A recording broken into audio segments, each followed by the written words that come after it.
Bismillahirrahmanirrahim. Assalamualaikum warahmatullahi wabarakatuh.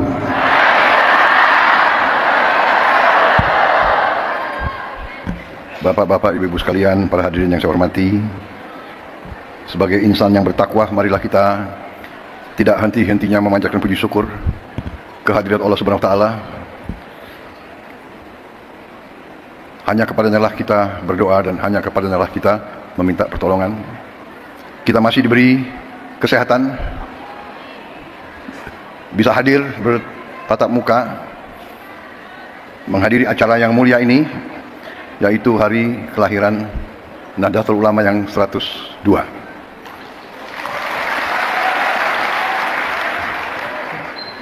Yang saya hormati Wakil Presiden Republik Indonesia Saudara Gibran Rakabuming Raka. Yang saya hormati Wakil Presiden Republik Indonesia ke-13 Bapak Profesor Dr. Kiai Haji Ma'ruf Amin yang saya hormati. Ketua Majelis Permusyawaratan Rakyat Republik Indonesia Saudara Ahmad Muzani. Rois Am PBNU yang saya hormati Bapak Kiai Haji Miftahul Akhyar.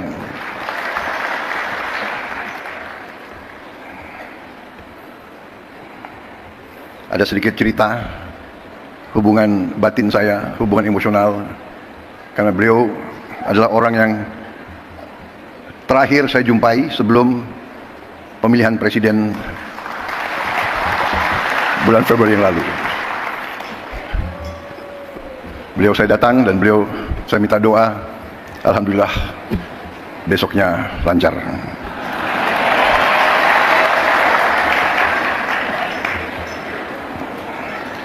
Ketua Umum PBNU yang saya hormati Bapak Kiai Haji Yahya Khalil Stakuf yang saya hormati.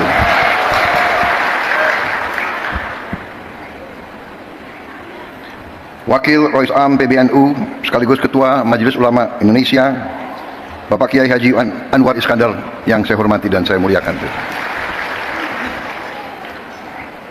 Khatib Am PBNU Kiai Haji Ahmad Said Asrori yang saya hormati.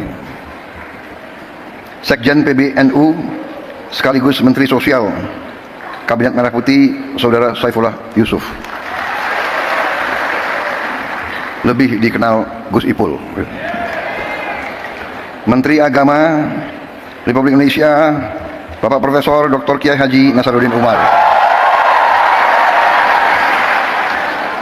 Para menteri koordinator, para menteri, para kepala badan, kepala BIN, Panglima TNI, Kapolri, serta seluruh anggota Kabinet Merah Putih yang hadir. Para duta besar negara sahabat yang hadir.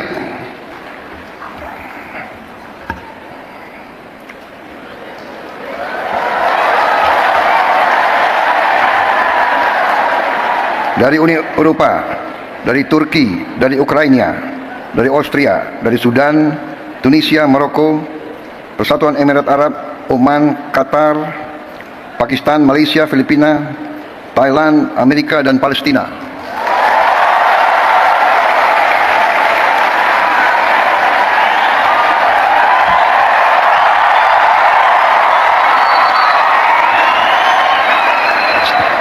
Kalau ada negara yang tidak saya sebut, berarti salah staf saya.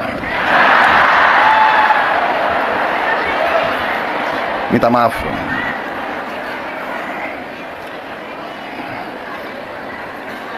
Ketua Muslimat Nahdlatul Ulama Ibu Khofifah Indar Parawansa.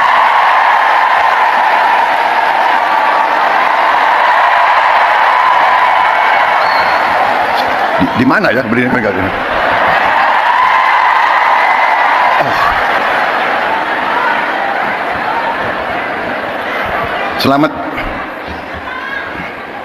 Selamat hadir, selamat terpilih sebagai Gubernur Jawa Timur.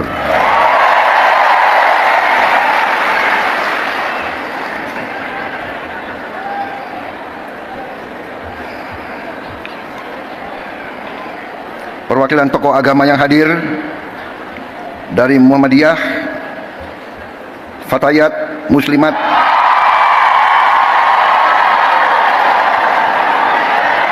Memang generasi muda harus semangat.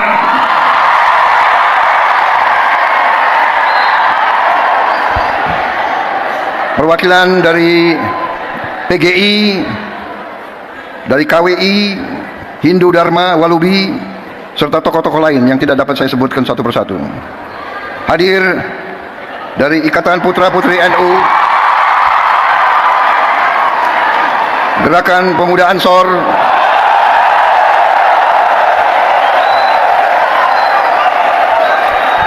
Fatayat dan Muslimat sudah saya sebut 2 kali. Ini ketiga kali.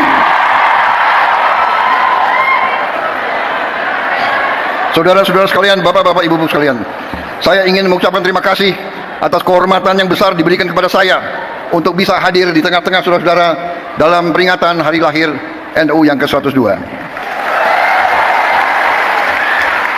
Begitu saya masuk aula ini, saya merasa suatu aura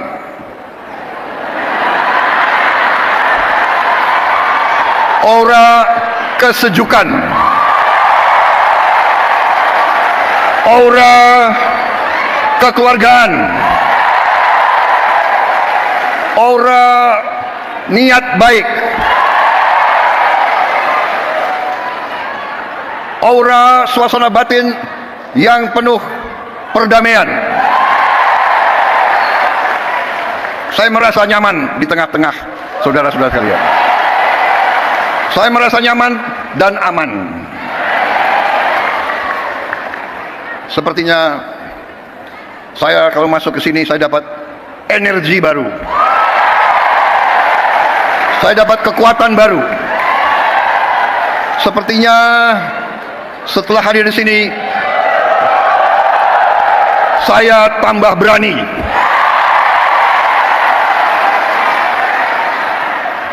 Dan saya tambah bertekad untuk tidak mengecewakan kepercayaan yang diberikan kepada saya dan saudara Gibran Raka Buming Raka dan semua anggota koalisi kami.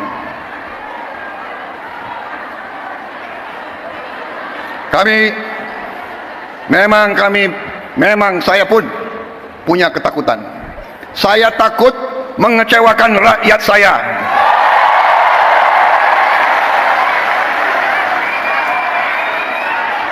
Saudara-saudara, saya kira tokoh-tokoh ulama yang ada mengenal saya, bahwa saya memang sudah lama saya dekat dengan kalangan ulama.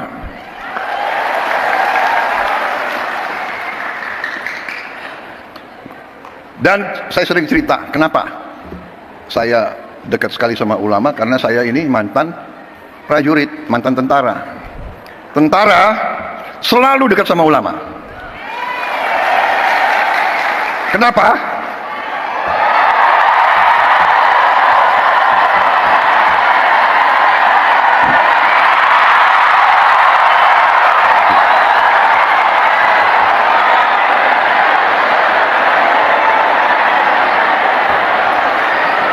Kenapa? Karena seorang prajurit itu dari sejak muda dia harus berangkat tugas menghadapi bahaya, menghadapi maut. Dan biasanya orang kalau menghadapi maut ya cari kiai.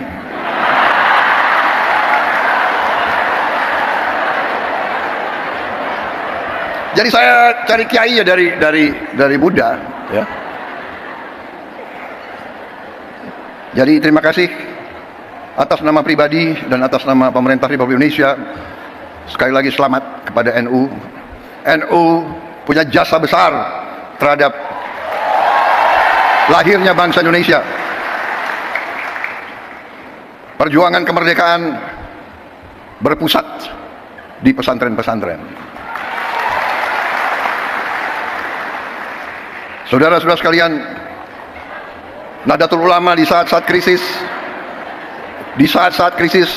Nahdlatul Ulama tampil selalu dan mengambil sikap untuk menyelamatkan negara dan bangsa Republik Indonesia.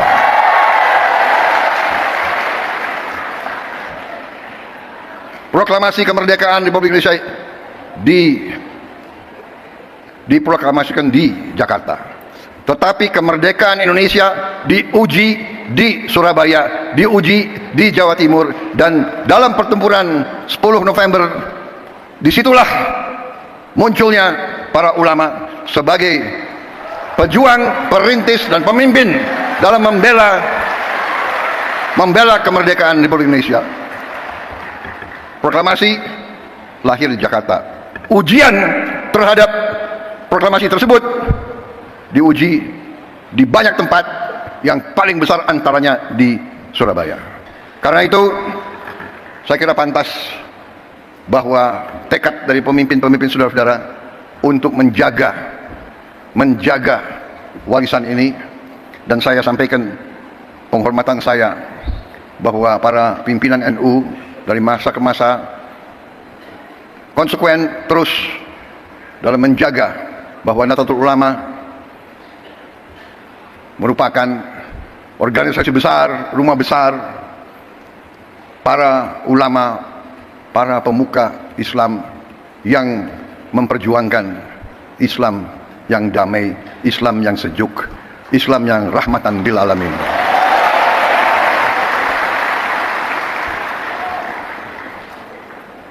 Dari sejak dulu saya kenal Gus Ipul lama sekali. Beliau waktu itu Ansor ya.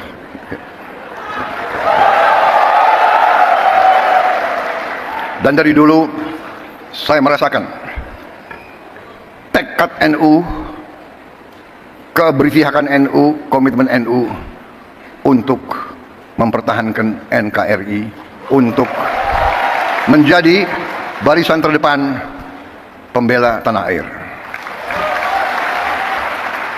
Karena itu saya kira sangat pantas bahwa NU bisa dikatakan kelompok religius yang nasionalis. Kalau kami kelompok nasionalis yang religius.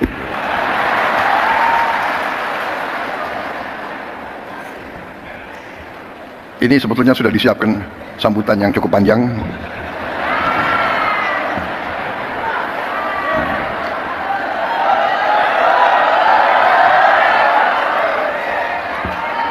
Bagaimana kalau saya singkat-singkat aja ya? Kalian kan sudah bosan sambutan gitu. Betul.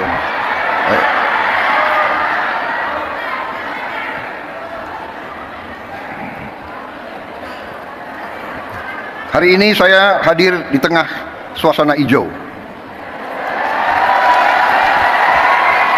Bukan karpet merah yang saya injak, tapi karpet hijau.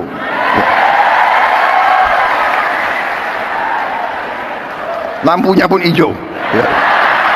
Untung saya pakai batik, ada hijaunya juga.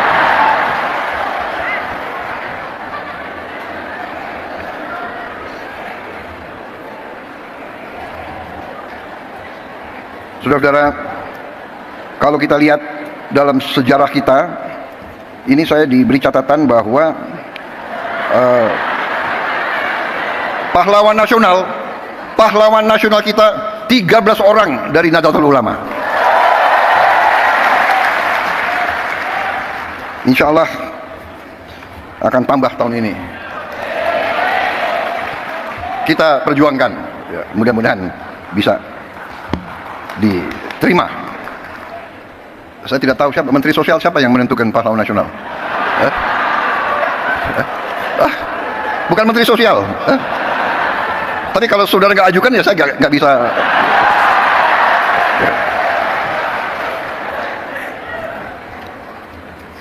Di kabinet saya pun, kabinet Merah Putih, ternyata banyak sekali orang NU di dalamnya. Menteri Agama, Menteri Sosial, Menteri Pemberdayaan Perempuan dan Perlindungan Anak, Menteri Agraria, dan Kepala Badan Pertanahan Nasional, itu menterinya. Wakil menterinya banyak lagi. Tapi itu bukan karena NU, karena orang-orang mereka itu memang hebat-hebat. Jadi yang diajukan hebat, ya tidak bisa ditolak, ya kan? Saudara-saudara, saya kira intinya yang ingin saya sampaikan, terima kasih atas dukungan saudara-saudara selama ini. Dukungan untuk pemerintah Republik Indonesia, ya. Terima kasih komitmen saudara-saudara. Kita semua berkepentingan, kita semua punya keinginan, kita semua bertekad ingin Republik Indonesia itu menjadi negara yang berhasil. Karena dalam dunia ini ada negara yang berhasil, ada negara yang begitu-begitu saja, dan ada negara yang gagal. Negara yang berhasil memang itu adalah sesuatu yang tidak bisa kita anggap bagaikan suatu yang jatuh dari langit. Negara yang berhasil harus kita bekerja keras, berikhtiar keras, dan kunci daripada keberhasilan itu adalah persatuan dan kesatuan dan kerukunan dan kerjasama. Dan di situ saya kira Nahdlatul Ulama memegang peran yang penting dengan mewakili kelompok mayoritas agama, NU bersama Muhammadiyah, Persis dan lain-lain, mewakili kelompok mayoritas tapi dengan moderasi, dengan moderat, dengan kesejukan, dengan saling menghormati dan saling menghargai dan saling melindungi semua umat lain. Tadi ada foto dikeluarkan oleh staf saya, pinter juga dia, foto saya dengan Gus Dur. Salah satu kepemimpinan Gus Dur yang patut kita teladani adalah komitmen beliau untuk mewakili Islam dalam moderasi, dalam kesejukan, dalam perdamaian. Saya kira ada suatu hal yang unik bahwa di zaman Gus Dur, kalau ada kelompok minoritas yang diancam oleh kelompok-kelompok radikal, justru NU lah yang tampil menjaga tempat-tempat ibadah tersebut. Saya pun waktu saya menjadi ketua umum Gerindra, saya ingat contoh Gus Dur.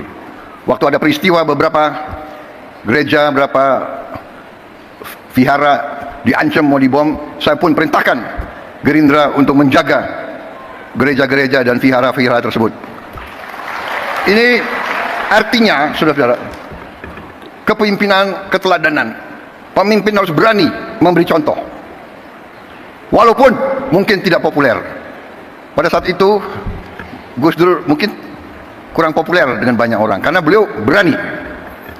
Sekarang pun saudara-saudara, kita harus berani. Kita harus berani.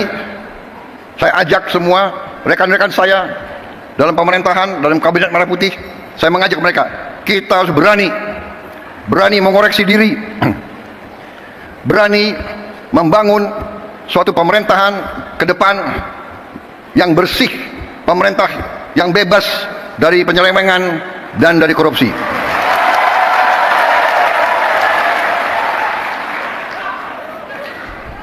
Itu tekad kami. Kami akan terus, dan kami mengerti, kami tahu ada perlawanan-perlawanan, tapi kami yakin apa yang kami perjuangkan adalah untuk bangsa dan rakyat Indonesia. Kami tidak akan ragu-ragu bertindak. 100 hari pertama, ya, saya sudah beri istilahnya peringatan berkali-kali. Sekarang, siapa yang bandel,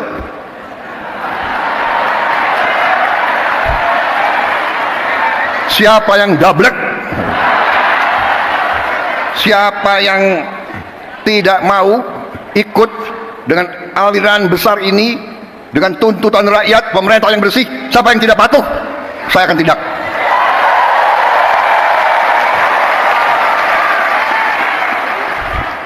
Dan saudara-saudara, jangan kira kami ini bodoh. Memang ada yang mengatakan saya ini tolol, ada. Gak apa-apa, ya kan? Ada yang mengatakan saya bajingan yang tolol, ya kan? Tapi saya nggak sebut namanya, kalian sudah tahu loh. Gak apa-apa. Tapi kami paham dan kami mengerti. Jadi saudara-saudara, ya, 100 hari pertama kami akan baik. Dalam arti saya berharap ada kesadaran. Saya pernah menyampaikan, seluruh aparat, seluruh institusi, bersihkan dirimu sebelum kau dibersihkan.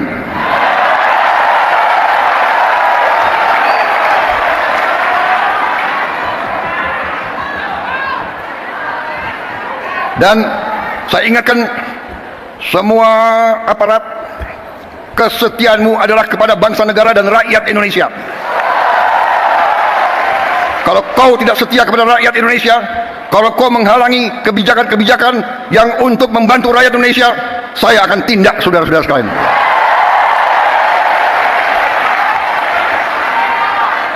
Dan saya minta menteri-menteri, pemimpin-pemimpin lembaga, tidak ragu-ragu. Saudara-saudara kita hanya bekerja untuk bangsa, negara, dan rakyat Indonesia. Terima kasih. Wassalamualaikum warahmatullahi wabarakatuh. Selamat berjuang Nahdlatul Ulama.